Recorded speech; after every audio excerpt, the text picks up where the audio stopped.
माझे व्हिडिओज ना तुम्हाला असे फॅन्सी वगैरे दिसणार नाहीत, कारण की माझे जे व्हिडिओ असतात ते डेली व्लॉगचे असतात आणि त्यामध्ये साधेपणाच तुम्हाला दिसेल. जसे की आम्ही जी घरातील रोजची कामं करतो तशीच मी देखील कामं करते आणि तेच मी व्हिडिओ शूट करून टाकत असते.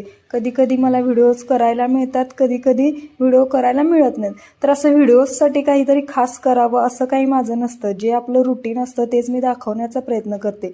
तर हा व्हिडिओ माझा संकष्टीचा आहे. संकष्टी दिवशी मला सकाळी काही काम नव्हतं, त्यामुळे मी लवकर शॉपमध्ये जाऊन शॉपचं सगळं आवराआवरी करून घेतली, झाडलोट फरशी वगैरे पुसली आणि घरी आले. तर घरी येऊन मी मोदकाची तयारी केली. आज मी करणार होते तांदळाचे उकडीचे मोदक. तर येता येता मला फुले हवी होती म्हणून या आजींकडून मी फुले घेतली. तसेच बाप्पाचं दर्शन देखील घ्यायला गेले, कारण की शाळा सुटल्यानंतर मला धन्वीतला घेऊन जायचं होतं बाप्पाच्या दर्शनाला. आणि तिथेच या बागेमध्ये तो असा छान घसरगुंडी खेळ खेळत होता.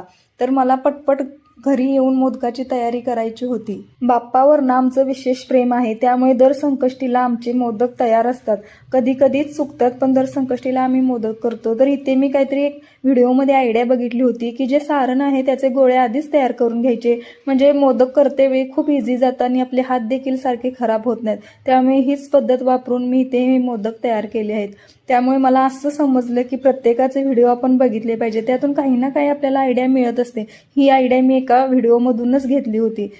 माझे व्हिडिओ जर तुम्हाला आवडत असतील आणि तुम्ही चॅनेलला अजून देखील सबस्क्राईब केलं नसेल तर चॅनेलला नक्की सबस्क्राईब करा आणि फेसबुकवर बघत असाल तर पेजला देखील फॉलो करा. तर आजच्यासाठी एवढंच. इथे मी मोदकाची सगळी तयारी केली, बाप्पाला नैवेद्य दाखवला आणि इथे मी व्हिडिओ संपवते. तर तुम्हाला व्हिडिओ कसा वाटला मला कमेंटमध्ये नक्की सांगा आणि माझे असेच व्हिडिओ पूर्ण बघत राहा. तर थँक्यू फॉर सपोर्ट.